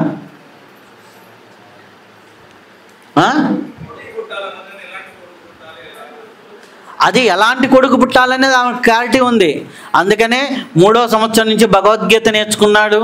5వ సంవత్సరం నుంచి వాడికి శ్లోకాలు అన్నీ బాగా వచ్చినాయి. స్కూల్కి వెళ్తే నెంబర్ 1 ఫస్ట్. వాడి పరంగా ఏ ఫాల్ట్ లేదు. నేను అక్కడే నా నెంబర్ 1 కొడుకు అని నో డౌట్. దాని పరంగా ఆమె పెట్టిన సంకల్పంలో తప్పు ఉంది. ఏంటో చెప్పండి.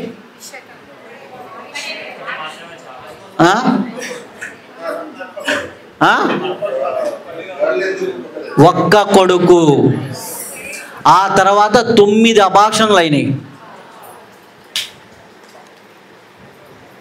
9 అబార్షన్లు అయినాయి. ఆవిడకి జాతకం చూస్తే 3 సంతానం ఉంది జాతకంలో. జాతకంలో 3 సంతానం. ఇంకిద్దరిని కని పెంచాలి ఆవిడ కర్మ ప్రకారం. ఈ ఇద్దరిని కండం కోసం మళ్ళీ పుట్టాలి అంటే దాన్ని రివర్స్ చేయడం కోసం మళ్ళీ ఎన్ని నెలలు ధ్యానం చేయాలి ఆవిడ? మళ్ళీ 6 నెలలు ధ్యానం చేయాలి. నాకు సత్సంతానం రావాలి అని సంకల్పం పెట్టుకుంటే కరెక్ట్. నాకు మంచి కొడుకు, ఒక్క కొడుకు పుడితే చాలు, ఒక్క కొడుకు పుడితే చాలు అంటే ఒక్కడుకు మంచి కొడుకు, సత్పురుషుడు, మంచివాడు, ఆధ్యాత్మికంగా భౌతికంగా బాగుండేవాడు. ఆమె ఇంత లిస్ట్ పెట్టింది సంకల్పంలో.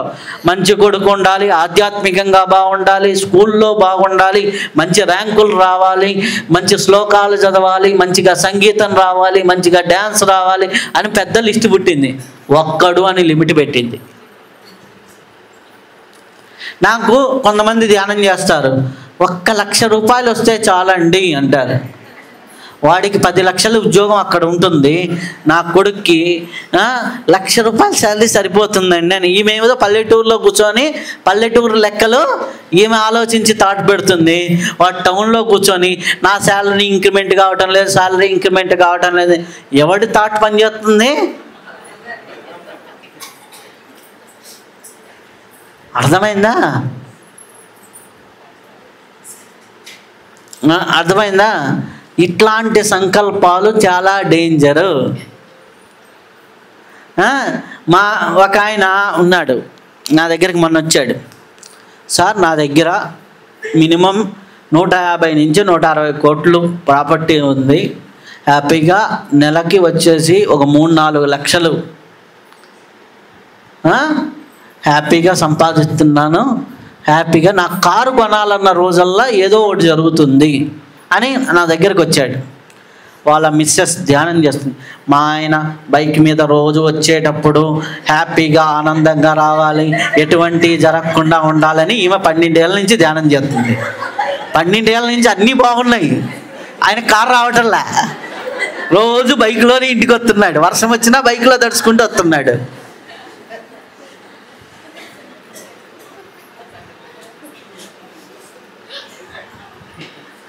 కారు కొనడానికి పోయిన రోజు, మొన్న కారు కొనడానికి పోయాడు, వాళ్ళ కొడుకు ఏదో బాగాలేదని హాస్పిటల్ తీసుకెళ్ళాడు. కారు కొందామని ఒకరోజు వెళ్ళాడు, ఇంట్లో డోర్లో ఏలు పెట్టాడు, అది పడింది, దాన్ని చూపించుకోవడానికి హాస్పిటల్కి వెళ్ళాడు. ఎవరు నాయన నా కారు అచ్చురాదేమో, ఈ బిలీఫ్లోకి వెళ్ళిపోతున్నాడు. బిలీఫ్ అంతా ఎక్కడుంది? ఇంట్లో, వంటింట్లో ఉంది. నేను అడిగా, మాట్లాడుతుంటే సంకల్పం ఇది. ఎప్పుడో వాళ్ళ ఆయన పెళ్ళైన కొత్తల్లో బైక్ మీద వస్తూ కింద పడ్డాడు. ఆ కింద పడ్డప్పుడు మా ఆయన జాగ్రత్తగా రావాలి అని రోజు ఇదే మొక్కు, బైక్ మీద జాగ్రత్తగా రావాలి. ఆయన బైక్ మీదే వస్తున్నాడు. ఆయన కర్మ ఏంది అంటే, ఎప్పుడైనా వర్షం వచ్చి బైక్ ఆఫీస్ దగ్గర పెట్టి ఓలా బుక్ చేసినా కానీ ఓలా బుక్ కాదంట, ఆ బైక్ మీద వస్తుంది. 3 గంటలు ధ్యానం చేస్తుంది సిన్సియర్గా.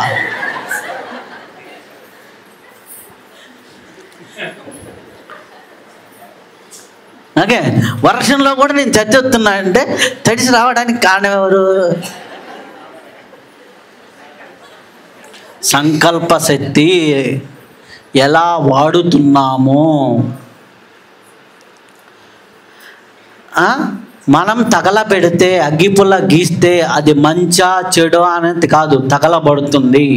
సంకల్ప శక్తి కూడా అంతే. ఓకే, సంకల్ప శక్తి కూడా అంతే. బుద్ధి వికసించకుండా సంకల్ప శక్తి పనిచేస్తే చాలా డేంజర్. అందుకని సిద్ధి బుద్ధి సహిత వినాయకుడు అన్నాడు. సిద్ధులు వచ్చి బుద్ధి లేకపోతే చాలా డేంజర్. దానికి ఎగ్జాంపుల్, సిద్ధులు కలిగి బుద్ధులు లేని వ్యక్తి ఎవరు? రావణాసుడు. అర్థమైందా? ఇప్పుడు సిద్ధుల గురించే మనం మాట్లాడుతుంది ప్రపంచం మొత్తం. మంచి ర్యాంకులు రావాలి, మంచి ఉద్యోగం రావాలి, వాడికి బుద్ధి ఉందా? బుద్ధి లేకపోతే చాలా డేంజర్స్. నా రోజు నా ఆస్ట్రాలజీ దగ్గరకు వచ్చేకి చిన్నవి బుద్ధి లేని పనులు.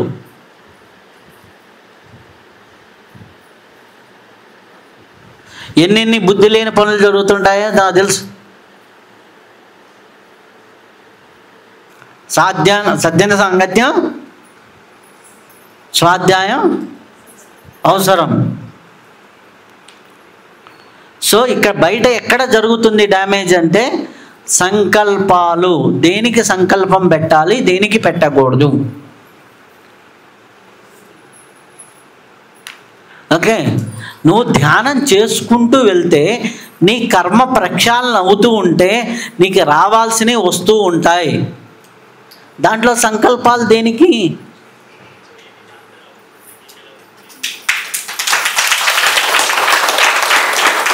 నేను మంచిర్యాల రావాలి అంటే వచ్చా. దీంట్లో ఇంతమంది క్లాస్కి రావాలి, మంచిర్యాల ధ్యానంకి నేను వెళ్తున్నాను, 100 మంది ధ్యానానికి రావాలి, 100 మంది రావాలంటే ఇంతమంది వస్తారా? అర్థమైందా? Open all gates. మీకున్న గేట్స్ అన్నీ ఓపెన్ అయితే వచ్చేస్తాయి. ఒక అమ్మాయి అంటే ఒక ధ్యాన పద్ధతిలో ఒక అమ్మాయి ధ్యానం చేస్తూ ఉంది. ఆ అమ్మాయి బాగా రోజు ప్రాక్టీస్ చేస్తూ ఉంది. ప్రాక్టీస్ చేస్తూ ఒక 6 నెలల తర్వాత ఆ అమ్మాయి ఒక చిన్న తప్పు చేసింది. ఆన్లైన్లో పర్చేజ్ చేయటంలో చిన్న మిస్టేక్ చేసింది. ఒక డ్రెస్ పెట్టబోయి 10 డ్రెస్సులు పెట్టింది,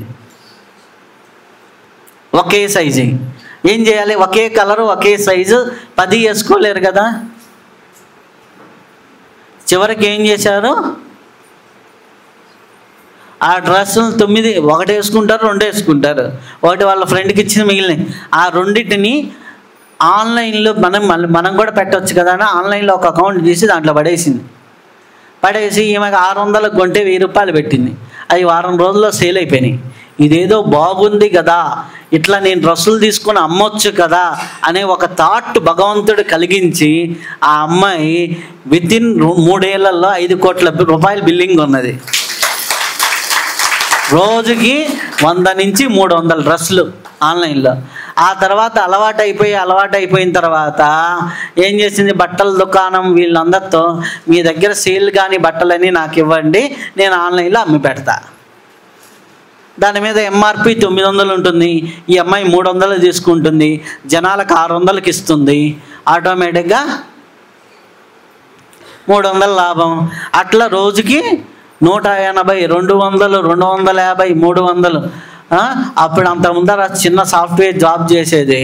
ఆ జాబ్ మానేసి ఇప్పుడు నలుగురికి ఎంప్లాయ్మెంట్ ఇచ్చి వాళ్ళు ప్యాకింగ్ చేయడం డ్రెస్ నెంబర్ అని ఇక్కడ వస్తుంది, అడ్రస్ ప్యాక్ చేస్తుంటారు. డ్రెస్ నెంబర్, అడ్రస్ స్టిక్ చేయడం, ప్యాక్ చేయడం. సాధన నువ్వు చేసుకుంటూ వెళ్తే భగవంతుడే నీకు మార్గము, అవకాశము ఇస్తాడు. అర్థమైందా? ఇప్పుడు ఆ అమ్మాయి థాట్ పెట్టి నాకు 25,000 జీతం ఉంది, నాకు 50,000 జీతం కావాలని చేసింది అనుకో, 5 కోట్ల ఇల్లు ఎప్పుడు కొంటుంది? 4 ఫ్లోర్లు ఉండే బిల్డింగ్, గ్రౌండ్ ఫ్లోర్లో ఆమె మొత్తం ప్యాకింగ్, ఫస్ట్ ఫ్లోర్ మొత్తం ఉంటారు, సెకండ్ ఫ్లోర్ నుంచి 6 ఫ్లాట్లు రెంట్లు వస్తున్నాయి. దాన్ని ఈఎంఐలో పెట్టింది, వచ్చింది, కడుతుంది, అయిపోయింది. Simple logic. నేను చెప్పినది ఏదైనా పాసిబుల్ కానిది ఏదన్నా ఉందా ఈరోజు క్లాస్లో? నేను ప్రాక్టికల్గా జరిగిన ఎగ్జాంపుల్సే చెబుతున్నా. సంకల్పం పెడితే వచ్చే నష్టం ఏంటి? సిద్ధులు అవసరమే. ఇంకొక ఎగ్జాంపుల్ చెప్తాను. ఒక ఆవిడ ఉన్నారు. ఆవిడ వేరే గురువుగారి దగ్గరికి వెళ్ళి మంత్ర సాధన చేశారు. ధ్యానం కాదు, మంత్ర సాధన బాగా చేశారు. బాగా ఒక అన్లిమిటెడ్గా చేశారు. మంచి ఒక స్థితిలోకి వెళ్ళారు. కొడుకు తండ్రి ఏదో మాట పెరిగింది. కొడుకు పోయి తండ్రి కాలర్ పట్టుకున్నాడు. తల్లి ఏమంటుంది?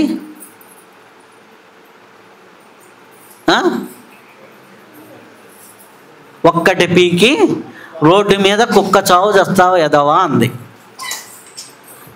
గట్టిగా 40 నిమిషాల్లో లారీ కింద కుక్క చావు తెచ్చాడు. మాంసం ముక్కలు ఏరుకొని వచ్చారు. మంత్రసిద్ధి. అదే ఆవిడ నా భర్త, నా కొడుకు, నా కుటుంబంలో ఉన్న వాళ్ళందరూ అన్యోన్యంగా ఉండాలి అనే వాక్కు వాడి ఉంటే ఈ సందర్భం వచ్చేదా? అర్థమైందా? ఏది ఎక్కడ వాడాలి, ఎంత స్థాయిలో సంకల్పం పెట్టాలి, అదే వాక్ శక్తి. నీ నోటిలోని మాటలే నీ నుదిటి రాతలు. నీ వాస్తవానికి నువ్వే సృష్టికర్త.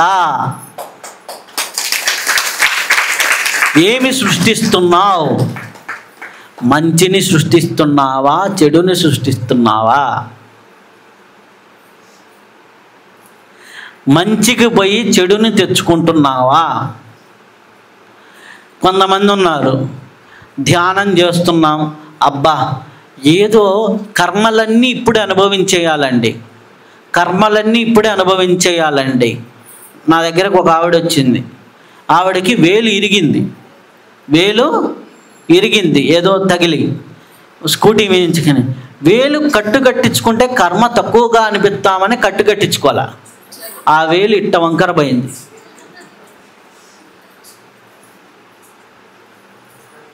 అర్థమైందా?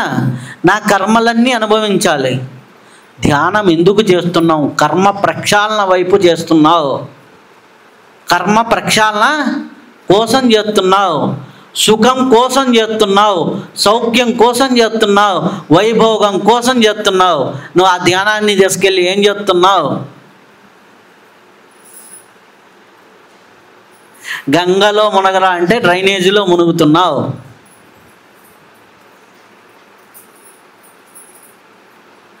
అర్థమైందా?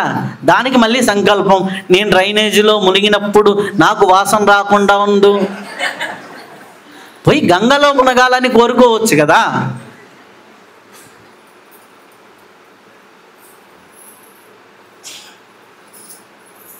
నిన్న ఒక ఆవిడ చెప్పింది, ఎక్కడి నుంచో ఫోన్ చేసింది, ఇది గోదావరి కనంట, ఇక్కడ దగ్గరే కదా, అవునా? అక్కడి నుంచి కొడుకులు ఇద్దరు తాగుబోతులు, భర్త పట్టించుకోడు, ఈమెదో గవర్నమెంట్ ఉద్యోగం చేస్తుంది, పిల్లలు ఆ డబ్బులన్నీ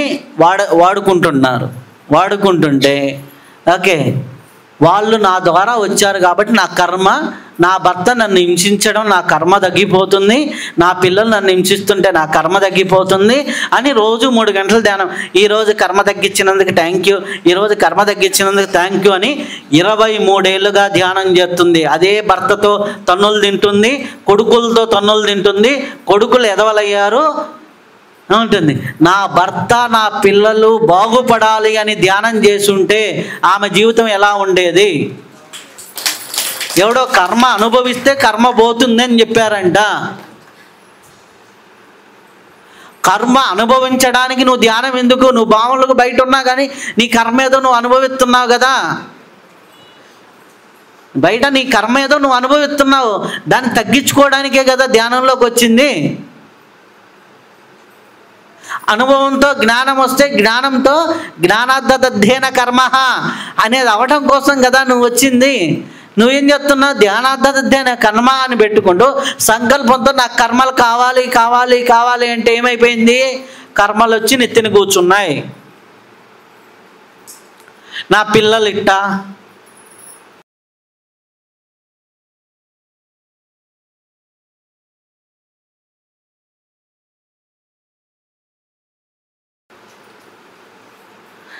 నా కొడుకు కొట్టే, నా కర్మ ఎంతో తీసేశాడు నా కొడుకు అని చెబుతుంది నాకు ఫోన్ చేసి.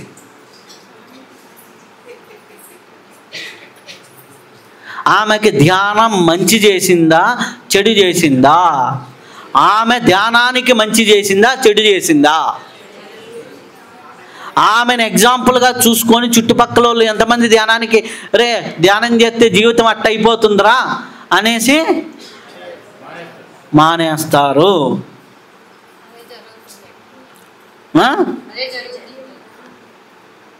సో కర్మలు అనుభవించడానికి కాదు, కర్మ ప్రక్షాళన చేసుకోవడానికి ధ్యానం. చిన్నవి. మొన్న ఇంకోటి జరిగింది. ఒక ఆవిడ నా దగ్గరికి వచ్చింది. వాళ్ళ కొడుక్కి 2 కిడ్నీలు పోయినాయి. పోతే నా దగ్గరకు వచ్చి పత్రి సార్ నాకు అన్యాయం చేశాడు సార్ అంది. నాకు అర్థం కాల. 3 గంటలు ధ్యానం చేస్తుంటే కిడ్నీలు ఎట్ట చెడిపోతాయి సార్, అది ఇది అని చెప్పింది. ఒక అర్ధగంట డిస్కషన్ తర్వాత ఏంటని స్టోరీ మొత్తం తీస్తే వాళ్ళ కొడుకు లండన్లో పనిచేస్తాడు. కొడుకు కోడలు హ్యాపీగా, ఒక 2 పిల్లలు, 34 ఏళ్ళు 35 ఏళ్ళ వయసు, హ్యాపీగా అక్కడ ఉన్నారు. వాడికి అక్కడ ఏదో బీపీ కనిపించింది. బీపీ కనిపిస్తే వాడు కొద్దిగా భయపడి ఇండియాకి ట్రాన్స్ఫర్ చేసుకొని ఇండియాకి వచ్చాడు. ఎందుకంటే ఇక్కడ నాకేదో బీపీ వచ్చింది, 2-3 రోజులు వాళ్ళు ఐసీయూలో పెట్టి తగ్గించి మామూలు మందులు ఇచ్చారు. హ్యాపీగా సెట్ రైట్ అయింది. హ్యాపీగా టాబ్లెట్లు వేసుకోమన్నారు. ఈమె ఇండియాకి వస్తే ఇండియాకి రాగానే ఏం చేసింది? అమ్మ పత్రి సార్ టాబ్లెట్లు వేసుకోవద్దన్నాడు అని టాబ్లెట్ తీసి పక్కన పడేసి తర్వాత 2 నెలలు అయిపోయింది, 3 నెలలు అయిపోయింది, 4 నెలలు అయిపోయింది. బీపీ లోపల డ్యామేజ్ చేసుకుంటూ వెళ్ళిపోయింది. కిడ్నీలు 2 చెడిపోయినాయి. ఒళ్ళు ఇంత వాసింది. తీసుకెళ్తే డే బై డే డయాలసిస్ అంటే ఎందుకమ్మా టాబ్లెట్లు తీసేసావు? ఆ అబ్బాయి ఎంతసేపు ధ్యానం చేస్తాడు? మా అబ్బాయి ధ్యానం చేయడండి, నేను ధ్యానం చేస్తానండి. పత్రి సార్ చెప్పాడు కదా ఇంట్లో టాబ్లెట్లు ఉండకూడదని తీసేశా. ఈమె ధ్యానం చేస్తుంది, కొడుకు టాబ్లెట్లు తీసేసింది. అర్థమైందా? కొడుకు 3 గంటలు ధ్యానం చేస్తే ఆటోమేటిక్గా బీపీ పెరిగింది, నార్మల్ అవుతుంది. డాక్టరే టాబ్లెట్లు వద్దంటాడు. ఇందనక నేను చెప్పాను కదా దానికి స్టోరీ పెద్ద ఆయన. అర్థమైందా? ధ్యానం చేస్తున్నప్పుడు విచక్షణ కోల్పోతున్నారా, వివేకాన్ని పెంచుకుంటున్నారా? కొడుకు జీవితాన్ని ఎవరు నాశనం చేశారు? ఆమె చేసి ఎవరి మీద అంటగడుతున్నారు? ఓకే, ఇంకొక ఆవిడ వచ్చింది, ఎవరో ధ్యానం చేస్తుంది, హ్యాపీగా ఫ్యామిలీ లైఫ్ బాగుంది. ఎవడో వచ్చాడంట, నేను ధ్యానంలో చూశాను, నువ్వు గత జన్మలో నువ్వు నా పెళ్ళానివి అని చెప్పాడంట. ఆమె నా దగ్గరికి వచ్చింది, ఈ మొగుడితో ఉండాలా ఆ మొగుడితో ఉండాలా? నా టేబుల్ మీద, నా జాతకం టేబుల్ మీద జరిగేది ఇదే.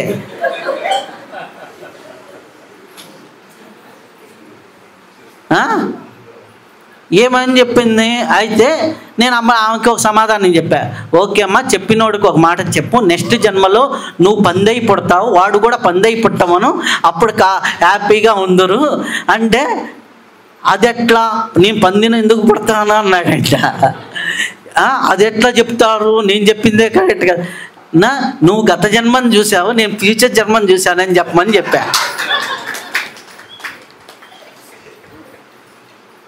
అక్కడ ఏంటి, ఈ జన్మకి తాళి కట్టినవాడు, నీకు బాధ్యత కలిగిన వాడు, నీతో ఉన్నవాడు, భార్యకు భార్యే, భర్తకు భర్తే, భార్య అయినా ఈ భార్య, ఈ భార్యే, భర్త అయినా ఈ భర్త భర్తే, ఈ జన్మకి ఇదే. ఓకే, ఈ కర్మ ఇదే. అర్థమైందా? ఈ కర్మ కాకుండా ఉంటే అదేదో ఆ జన్మలో భగవంతుడు ముడేస్తాడు కదా. నిజమైనప్పటికీ నిజం ఏంటంటే, వాడు ట్రాప్ చేయడానికి ఒక మాట వేసాడు. భార్య అంటే ఇంక నెక్స్ట్ లెవెల్లో ఇంకేమైనా మాట్లాడవచ్చు.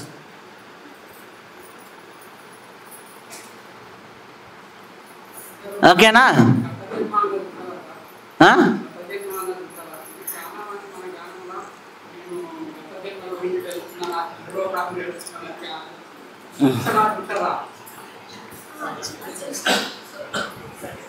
గత జన్మ అనేది ఉంటుంది. ఆ గత జన్మ గురించి తెలుసుకోవాలనుకుంటే ఎవరికి వాళ్ళు సాధన చేసినప్పుడు మీకు అవసరమైతే గత జన్మ అనుభూతులు నీకు తెలుస్తాయి.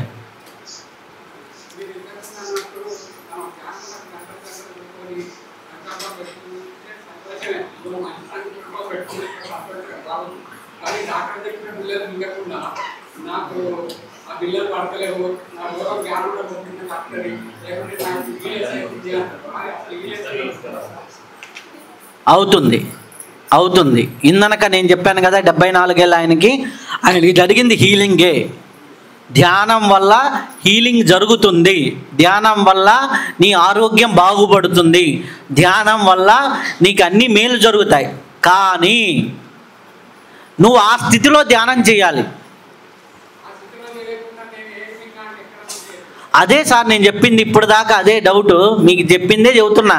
వాడు ధ్యానం చేస్తే డాక్టర్లకు, ఆ పెద్ద ఆయన కిందనే చెప్పాను కదా, 74 ఏళ్ళ ఆయనకి పోగానే బీపీ తగ్గింది, టాబ్లెట్ డాక్టర్లే తీసేశారు. 3 రోజులు అబ్జర్వ్ చేశారు. బీపీకి 3 రోజులు చూసినా 4 రోజులు చూసినా అది నార్మలే ఉంది, నీకు బీపీ టాబ్లెట్ అవసరం లేదు, నెల 15 రోజులకు ఒకసారి బీపీ చూసుకుంటూ ఉండు అని చెప్పారు. ఓకేనా? నువ్వు ధ్యానం సక్కంగా చేసి ఆహార నియమాలు పాటిస్తూ వెళ్తూ ఉంటే ఆటోమేటిక్గా నీకు డాక్టర్లే నెక్స్ట్ చెకప్ పోయినప్పుడు నీకే తీసేస్తారు టాబ్లెట్స్. నువ్వుగా తీసి పెట్టావనుకోండి, ఏమవుతుంది? జై శ్రీరామ్.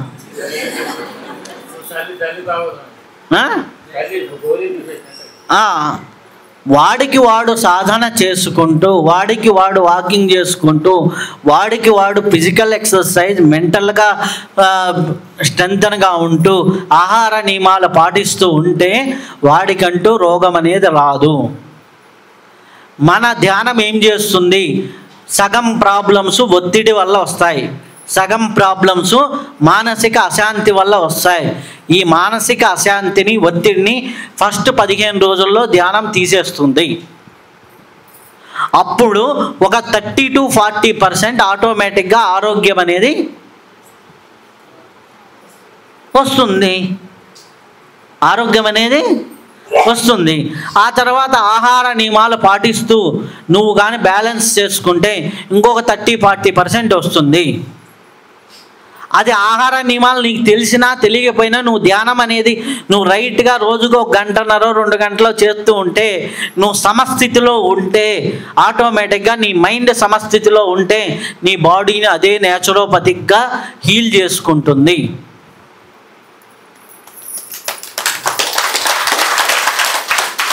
లంకనం పరమ ఔషధం అని చెప్పారు.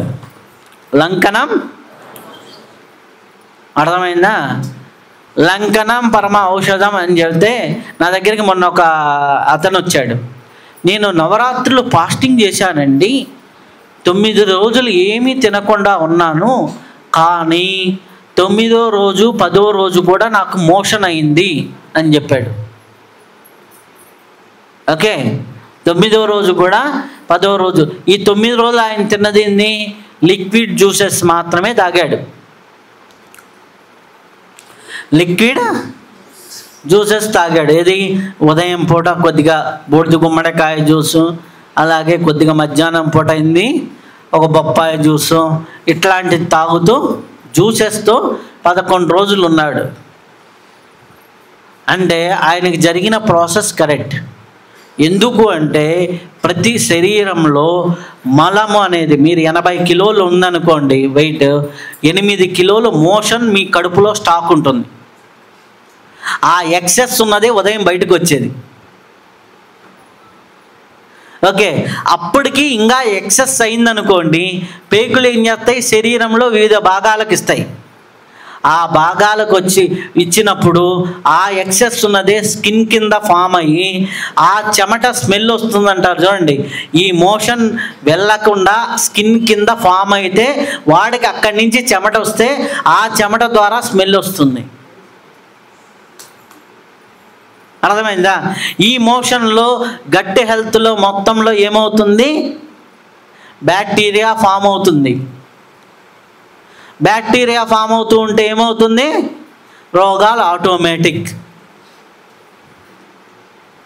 అర్థమైందా? నేను చెప్పింది పెద్ద సైన్స్ ఏం కాదు. అర్థమైందా? ఆటోమేటిక్గా ఎప్పుడైతే నువ్వు తినటం తగ్గిస్తూ ఉంటారో ఈ వేస్టేజ్ అంతా బయటికి వెళ్ళటం మొదలవుతుంది. ఎప్పుడైతే ఆ వేస్టేజ్ అంతా బయటికి వెళ్ళిపోయిందో నీకు గట్టి హెల్త్ క్లియర్ అయితే ఆటోమేటిక్గా ఏమవుతుంది, మంచి బ్యాక్టీరియా ఉత్పత్తి అవుతుంది. దానికే కదా పులిసిన మజ్జిగ తాగండి, పులిసిన మజ్జిగ తాగండి, గట్టి హెల్త్ బాగుండాలి, గట్టి హెల్త్ బాగుండాలి. ఇప్పుడు ఈ మధ్య ఎన్ని వీడియోలు వస్తున్నాయి, గట్టి హెల్త్ బాగుంటేనే B12 బాగుంటుంది, B12 బాగుంటేనే నరాల బలహీనత రాదు. అర్థమైందా? సో ఎంతమంది చేస్తున్నారు అంటే ఆటోమేటిక్గా ఈ స్టమక్ ఎప్పుడైతే క్లియర్ అయిందో ఆటోమేటిక్గా 70% 80% వ్యాధులు పొట్టలో డస్ట్ ఉండటం వల్లే వస్తాయి. ఈ వేస్టేజ్ ఎప్పుడైతే బయటికి వెళ్ళిపోయిందో ఆటోమేటిక్గా నీకు క్లియర్ అవుతుంది. ఆ ఆటోమేటిక్గా క్లియర్ అవ్వాలంటే నీకు ఆ బుద్ధి కలగాలి.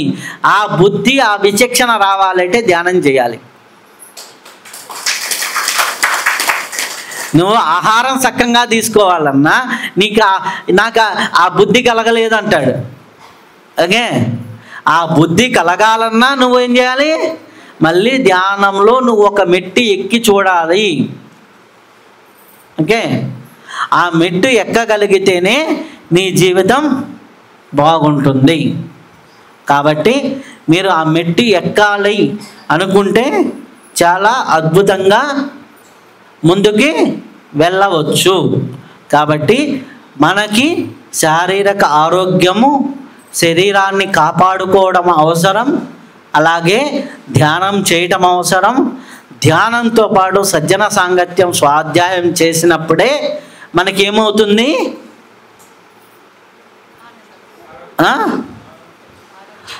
ఆరోగ్యము, ఆనందము, సౌభాగ్యము, సంతృప్తి ఇవన్నీ జీవితంలోకి వస్తాయి. ఇవన్నీ లేకుండా ధ్యానంతో వైభోగము అనేది రాదు. ఓకే, మీ కొడుక్కి ఆరోగ్యం బాగాలేదు, మీరు వైభోగంగా ఉంటారా? మీ భార్య మిమ్మల్ని ఇంటికి పోగానే తిడుతుంది, మీ ఆయన ఇంటికి పోగానే తిడతాడు, నాకు వైభోగం వచ్చిందండి అంటారా? ధ్యానంతో వైభోగం సాధ్యమా కాదా అంటే గురువులు చెప్పిన ఏ వాక్యము కూడా పరమ సత్యం. కాబట్టి ఈ అన్నిటినీ పాటిస్తూ ఉంటే మీ జీవితం అద్భుతంగా ఉంటుంది. ఓకే, బాగుందా బాగాలేదా? నచ్చలేదా? సగం మందికి నచ్చింది, సగం మందికి నచ్చలా. ఇప్పుడు అందరికీ నచ్చిందా? ఇలా ఎవడు క్లాస్ చెప్పలేదు కదా. నాకు అనుభవాలు వచ్చినాయి, నాకు వాళ్ళు కనిపించారు, వీళ్ళు కనిపించారు.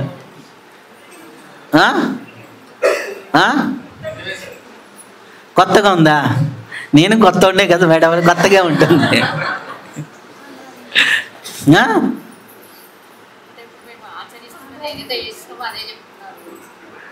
ఆచరిస్తున్నది చెబుతున్నానా, కరెక్షన్ చేస్తున్నానా?